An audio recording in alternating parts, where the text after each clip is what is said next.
What is up, everyone? Watching on the True Heel Heat YouTube channel on this week's NXT. It was supposed to be Title Tuesday. Not quite. Some changes in the air. So we've also got TakeOver 36. This was the go-home show for it. We got your predictions for that. Was tonight's NXT the end of an era? Romeo, Chris G. This is NX3.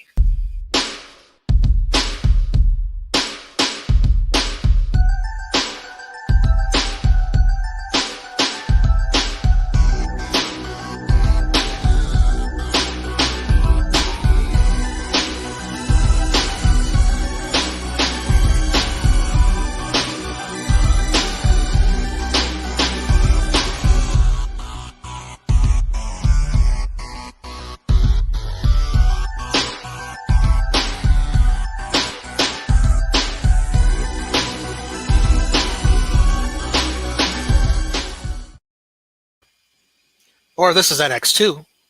Ness is off for this week's video. He said he was tired of the new NXT. He's never going to review NXT ever again. But we still got Chris G. How are you doing, brother? Yeah, I'm still here along for the ride, unfortunately. I was just kidding about that. Ness will be back soon. Guys, we're going to talk about the NXT from August 17, 2021. But before we do, please help us out. All we ask in return is a thumbs up. Share this video. Definitely a comment. Let us know what you thought of the show. Give us your takeover predictions. And subscribe to the True Heel Heat YouTube channel. Hit the bell for notifications so you don't miss when we go live and when we upload new videos, which we have a bunch this week, as you saw in that intro. All right, let's talk NXT, which was supposed to be Title Tuesday. But unfortunately, for the Cruiserweight Championship, Kushida, not medically cleared.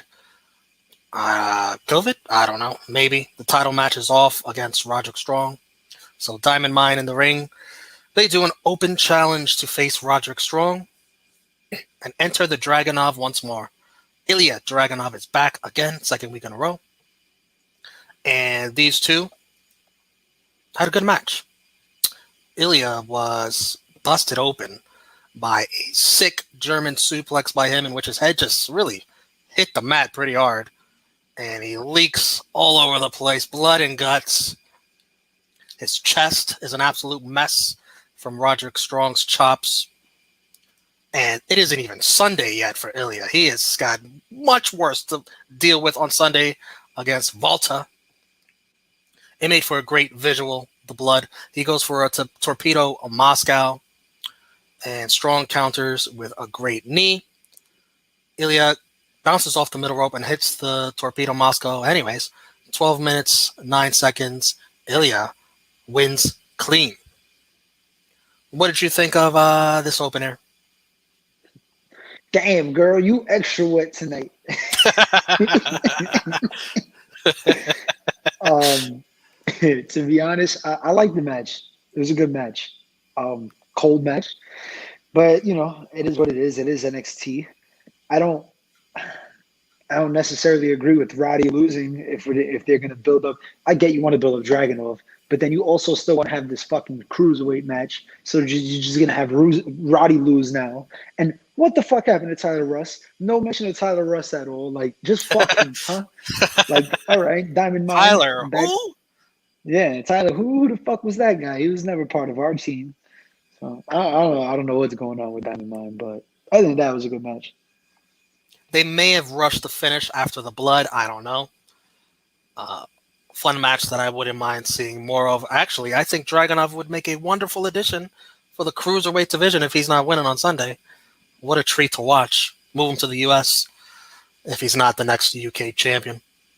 They clean up the blood because you can't have blood on a PG show, even though you have Goldberg saying bullshit on Raw on a PG show. Whatever, you can't have blood. Dragunov calls out Volta. Volta! Volta! He doesn't get him, at least for now. Then we had the prime target on Cole and O'Reilly. Did you like this one? Yeah, I feel like it was mostly for Cole, but it was still cool. Cole was great on it, talking that shit. And then we get Hit Row. Or should I say, Hit Row. Swerve says it's on site for Legado. Oh, shit. When somebody declares it's on site, they mean business. Santos interrupts from the parking lot, says he will give Swerve's grill back, but he doesn't trust Hit Row. So he says he's all alone in the parking lot. Just come see him like a man, one-on-one. Swerve, like an idiot, goes alone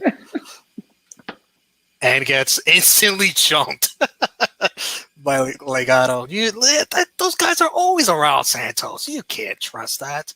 Hit Row go out to help their boy, including Top Dollar launching Joaquin Wilde into the garage door like Kevin Nash launched Rey Mysterio all those years ago. B-Fab attacks with some kind of weapon. I think it was a pipe. And Swerve takes back his grill, slams Santos into the door once more.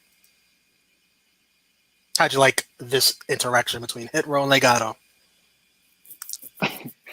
Can't trust the cartel, man. Come on. You don't watch Ozark? Everybody watches Ozark. You gotta learn your fucking lesson, Swerve. I like the way it was shot. I'm not like enamored with the whole segment, but I kind of like how like the Hit Row is like how they walked away and how they shot it. Like they made it in the parking lot. Yeah, they made it feel like the end of like a movie scene. A little Lucha Underground. Yeah, kind of. It did give me that vibe, and I liked it. They could have did better with like, the action going on, but it was cool. Cameron Grimes, still LA Knight's butler, and they're in the Performance Center training. And LA Knight offers $10K to Josh Briggs to beat up Cameron Grimes tonight. Grimes versus Briggs. Ted DiBiase comes out. He's on commentary. He's joined by LA Knight on commentary. Ted bets double or nothing that Cameron Grimes will win the $20K. And Grimes does just that. In 2 minutes, cave in. LA Knight punches Ted afterwards and delivers his finisher to Grimes on the outside. Good heel shit by LA Knight. You see DiBiase slumped at the announce desk. Later on in the back, Ted DiBiase apologizes to Cameron Grimes, and Grimes goes into a rant to recap the whole thing. He dropped the ball for DiBiase, but after TakeOver, the two of them are going to be the $1 million champions going to the moon. DiBiase is so impressed that he busts out his laugh, says, "That's my Cameron." Great fire from Cameron Grimes. What do you think of the LA Knight Cameron Grimes segments? Well, the segment was cool. I'm looking forward more to the story than anything. The match, was going to be what it was. We need more side bets in wrestling, though. Like Roman Reigns and John Cena and fucking Finn Balor just comes out and puts 40 on Roman. I got 40 on Roman. And then you got fucking Corbin's broke ass trying to get somebody a loan of money so he can make a bet. I think that would be pretty entertaining. But I'm ready for the match. I can't wait. Indy Hartwell backstage with Gargano and Candice, bragging about all the things Indy has done with Dexter. Indy's like, "We went hiking. Gargano, ill. We went bicycling. Gargano, ill. We went up in a hot air balloon." Okay, that's pretty cool. She's got the In-Dex shirt. She's wearing Dexter's gloves. Dexter's there too. And Gargano asks, "How did that cake taste last week?" Indy says he loved it and even had room for pie. My man. Then we get a mixed tag match. In-Dex versus Robert Stone. Jeez. And Jessi Kamea. Indy does Dexter's entrance. Dexter looks surprised. Indy then looks at Beth Phoenix with the commentary, and Beth is telling her to breathe. Just breathe. Happy birthday, Chance. That's right. It was Indy Hartwell's birthday. As you can see from this tweet from Johnny Gargano. Happy birthday, daughter. She obviously loves her birthday gift. Takes after her old man. What a shitty gift. A fucking Browns jersey. Holy fuck. You might as well just say I'm a fucking loser. But that's a better gift than what Dexter Lumis got Indy Hartwell, which was nothing, as Wade Barrett pointed out. I thought he got her a Jet jersey. I was like, damn, that is worse. I'll show you a shit gift. Yeah. Take this Sam Darnold jersey. Oh man, you look stupid. Chance directed at Robert Stone. How did you like Robert Stone's fashion here? He looked like a bisexual conquistador, but he was jacked at least. Frankie Monet, the ref ejects her for holding on to Dexter's legs. At least we got to look at Frankie Monet. Yep. Stone misses a crossbody to the outside by a good 10, 15 feet. The announcer's corpse on commentary. Send for the man. Indy wins with the silence on Kamea 9:17. Dexter does the same to Stone. They gaze into each other's eyes, crawl towards each other rather creepily. Then Beth hands over something to Indy and encourages her. Encourages her for what? To propose to Dexter Lumis on her knee, on bended knee. And Dexter says, well, he doesn't say anything, he doesn't talk, but he nods and looks at his hand. He's got a ring on it, a very creepy ring with an eyeball on it. Whatever. They can't all be fancy. They smooch. And this is a bit rushed, I would say. But this is the new NXT. You got to rush things before someone gets either cut or sent to the main roster, I guess. See Austin Theory, who is nowhere to be found in the way. What's going on with that? What did you think of In-Dex and this new chapter of their lives? Well, at this rate, by the end of September, Indy should be giving birth to a little Lumi, a little Dex. Can you freaking imagine? I can imagine it. An accelerated creepy birth.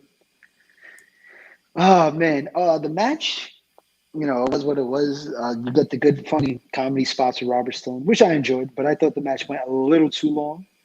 I did like the double stare for the entrance for Indy and Dexter. The whole shit is weird with her proposing, but I kind of like it. It's funny. I'm interested to see where it goes. Johnny Gargano, Indy did what? Yeah, it's not the only thing she did, pal. I also like Dexter on Twitter. Happy birthday. Drew that nice little drawing. And then somebody tweeted him, you can talk?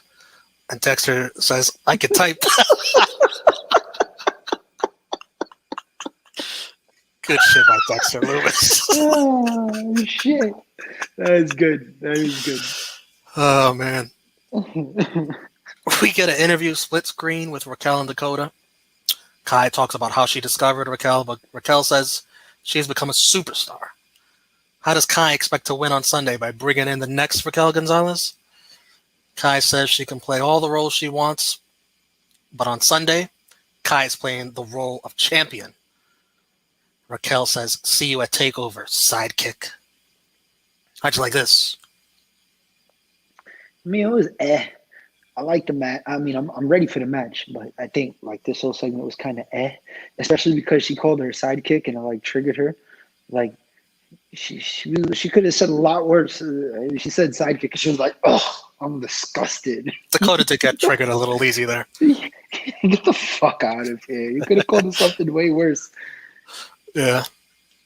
Breakout tournament semifinals, Duke Hudson versus Carmelo Hayes. Carmelo Hayes. There was a slingshot DDT by Hayes on the apron to Hudson that looked pretty sickening. Yeah. Codebreaker and a top rope famouser for Carmelo for the win in 8:57. Post-match, Hayes said he called his shot to make the finals. That's what he did. That isn't enough for him, though, and now it's time to face the final boss. Hey, Odyssey Jones. Plot twist. Hayes is the final boss. And Jones comes out and says the universe will sound the alarm next week. Awful line. What'd you think of this match? And are you looking forward to Jones versus Hayes? Not only was it an awful line, but like the sound he made after that, he was like, like he did some wild shit. I like Carmelo Hayes promo, Yeah. and I enjoyed the match. I mean, we kind of already know what we're getting from Hayes, but Duke Hudson didn't look bad. He might play his part, so there's potential there at least. I agree, but we have yet to see that freaking breakout match in this tournament that, you know, you want to spotlight. I hope it's when these two face off. I hope. Yeah, they About don't time. have a choice. If it's just a regular old match again, then what's the whole point of this tournament? Nobody's Yeah. breaking out. No, if anything, they're going to be broken free. Released? Possibly.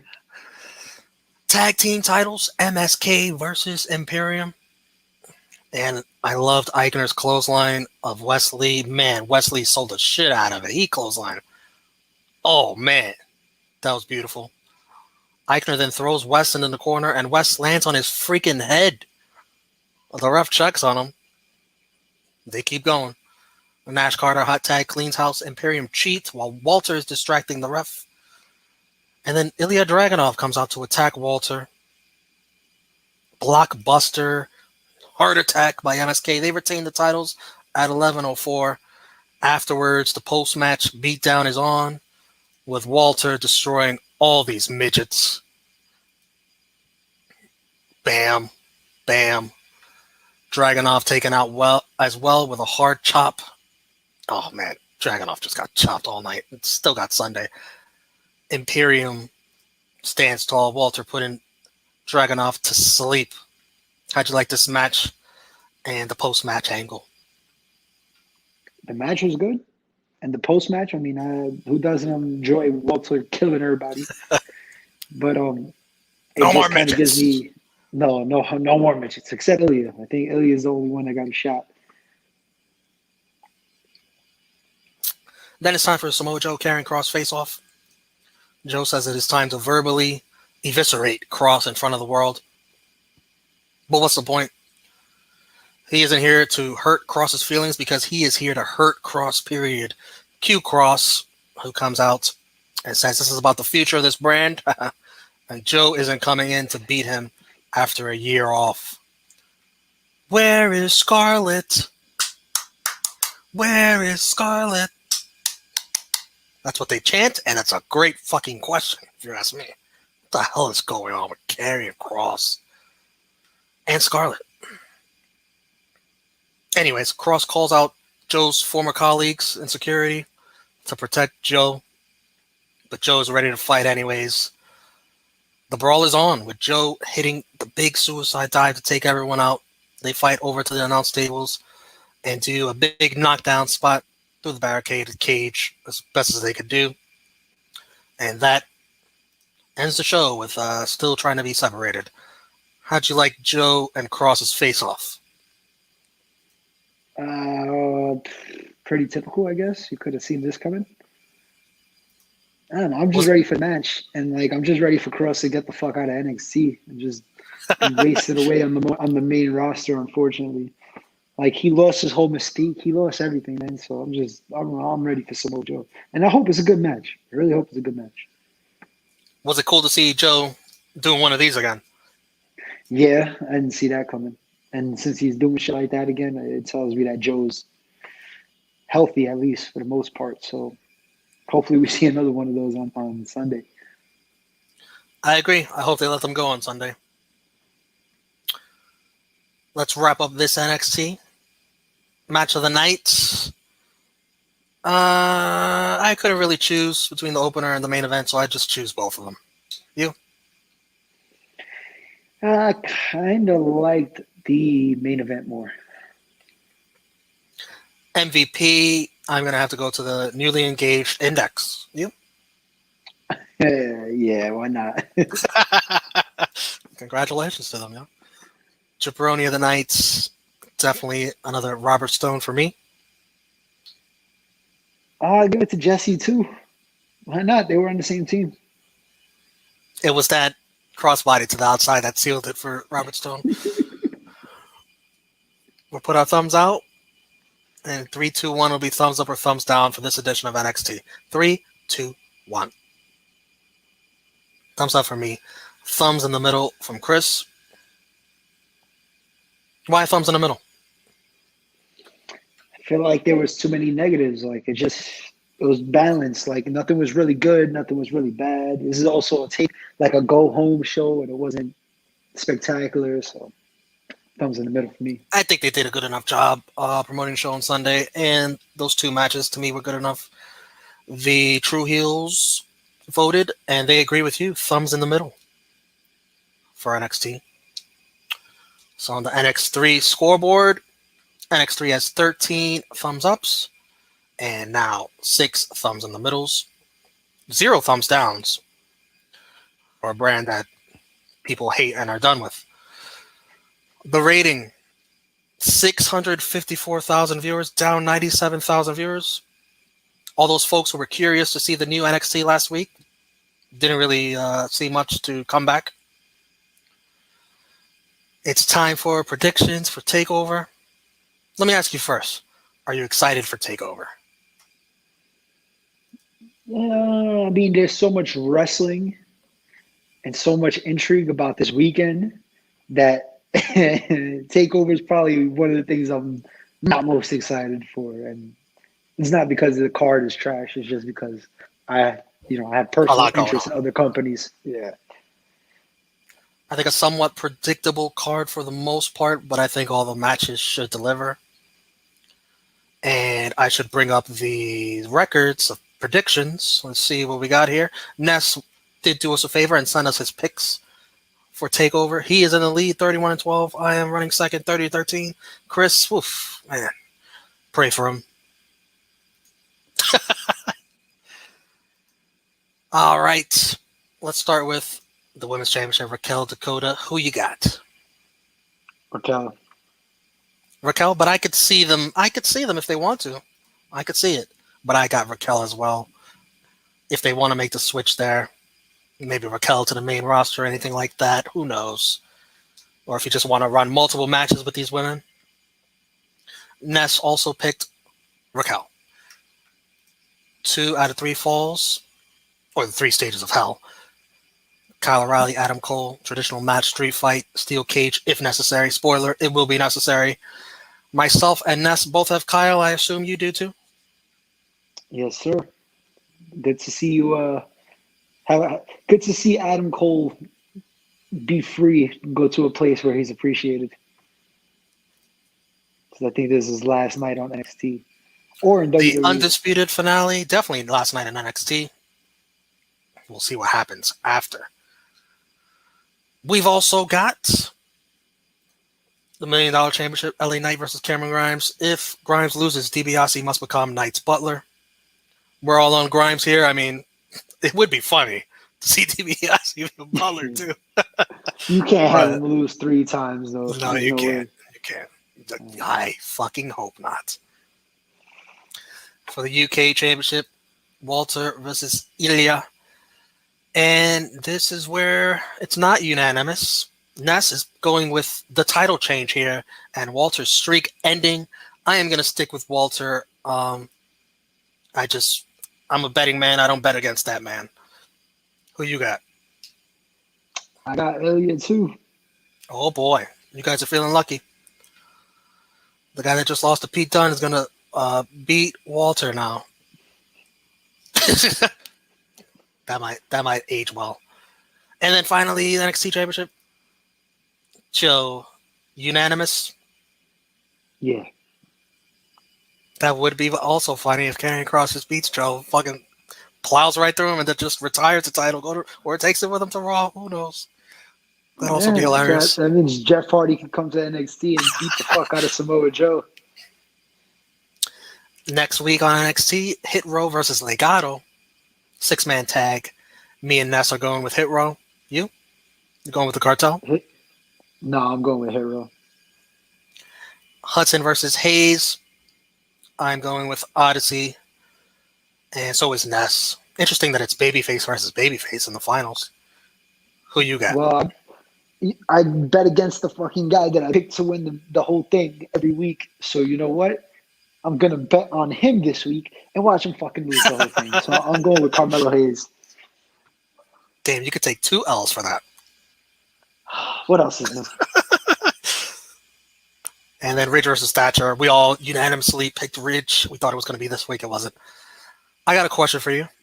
Was this episode of NXT the end of an era for NXT? Yeah. I think starting next week? Yeah, I think starting next week. I think after SummerSlam is kind of like a mini reset. And they got the draft and all this. If it's not after this, it's during the draft or after the draft. All right. Chris, where can everyone find you online, and what do you got going on coming up? You can find me at True Heel Chris G on Twitter and Instagram. You could also find me here every week on the True Heel Heat YouTube channel, NX3 Blunt Impact with Romeo and Cologne and the 3-time Big Making Champion Ness. We go live every Thursday. We're going live tomorrow, tonight, later tonight. This drops. Yes, later tonight, 10:40 p.m. We will see you there live. We also have Friday Night Warriors this weekend. I believe I'll be able to make it. I'll make it somehow, some way. And episode number 2, the emergence of Punk. God, I hope so. If CM Punk debuts on Rampage, I will be belligerently drunk, screaming Cult of Personality live right after that. And we have so much shit this weekend. We have the SummerSlam roundtable. I believe we have a SummerSlam watch along. Do we have a SummerSlam watch along? We do have a SummerSlam watch along. And also True Heel Heat 139 4-year anniversary. That's what we're celebrating all week. We'll be with Alex McCarthy. And then Sunday, we've got 2 roundtable reviews to SummerSlam in the morning. And then NXT TakeOver 36 right after the show. Yeah, I'll definitely be on the NXT one, the SummerSlam. You never know.